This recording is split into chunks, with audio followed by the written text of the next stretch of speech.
ពី background សាមញ្ញបែបនេះឲ្យប្រែទៅជា background ព្រើលបែបនេះ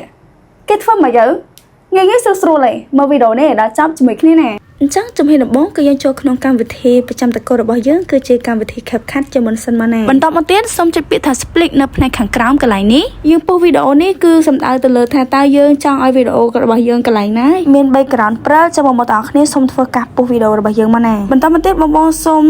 មើលផ្នែកខាងក្រោមហើយចុចពាក្យថា Duplicate ដើម្បីទៅ copy វីដេអូកន្លែងដែលយើងចង់ឲ្យ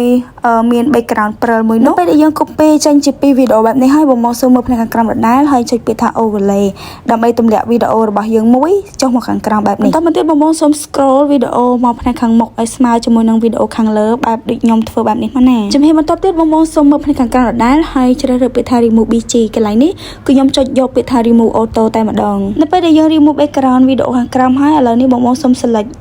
លើវីដេអូខាងលើមួយដើម្បីទៅដាក់ background ឲ្យព្រើលវិញម្ដងបងប្អូនគ្នាសូមចុចពាក្យថា effect នៅកន្លែងនេះពេលដែលចុច effect ហើយពេលនោះនឹងចេញបែបនេះបងសូមជ្រើសរើសពាក្យថា video